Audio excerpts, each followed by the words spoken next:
আমেরিকার সাথে আলোচনা কিংবা সীমিত যুদ্ধ সব কূটনৈতিক পথ এখন বন্ধ।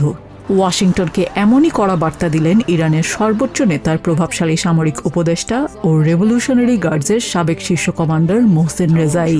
রাষ্ট্রীয় টেলিভিশনে দেয়া এক সাক্ষাৎকারে তিনি স্পষ্ট জানিয়ে দিয়েছেন, পারস্য উপসাগরে আমেরিকান বিমান হামলা যদি আরও 2 থেকে 3 দিন অব্যাহত থাকে, তবে ইরান তার বর্তমান প্রতিরক্ষামূলক ও প্রতিরোধ কৌশল পুরোপুরি ত্যাগ করবে।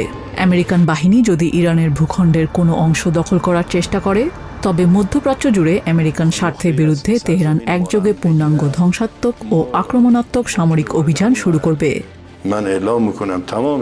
আমি পরিষ্কার করে ঘোষণা করছি, আলোচনা এবং সীমিত যুদ্ধ উভয় অধ্যায়ই এখন অতীত।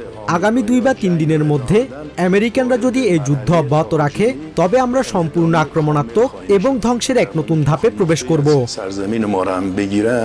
টানা 7 রাত ধরে ইরানের সামরিক ঘাঁটি ও বেসামরিক অবকাঠামো লক্ষ্য করে আমেরিকান বিমান হামলার ক্ষোভে ফুঁসছে তেহরানের রাজপথ।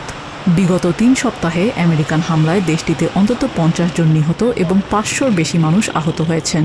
তেহরানের সাধারণ নাগরিকরা বলছেন, বিদ্যুৎ কেন্দ্র বা সেতুর মতো বেসামরিক অবকাঠামোতে হামলা চালানো একটি দেশের মানুষের ওপর সবচেয়ে বড় বর্বরতা। আমেরিকান এই আগ্রাসন রুখতে হরমুজ প্রণালী বন্ধ করে দেয়া এবং মধ্যপ্রাচ্যে থাকা তাদের সামরিক ঘাঁটিগুলোতে বড় ধরনের পাল্টা আঘাত হানার দাবি তুলেছেন তারা। অবকাঠামোগুলোতে হামলা হলো সবচেয়ে নির্মম আক্রমণ। এর মানে আপনি পুরো দেশের মানুষকে ঝুঁকিতে ফেলছেন এবং তাদের উপর চাপ তৈরি করছেন। আমার মতে এটি সবচেয়ে শত্রুতামূলক উদ্দেশ্য এবং এর বিরুদ্ধে আমাদের সর্বোচ্চ প্রতিরোধ গড়ে তুলতে হবে।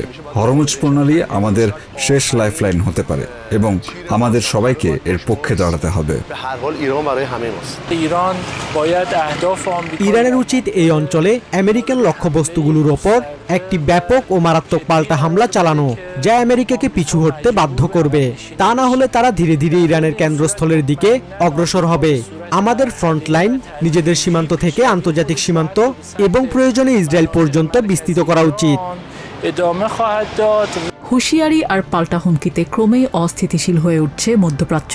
এই অবস্থায় ইরানি সরকারের পাশাপাশি সাধারণ জনগণও তীব্র ক্ষোভে ফুঁসে উঠেছে।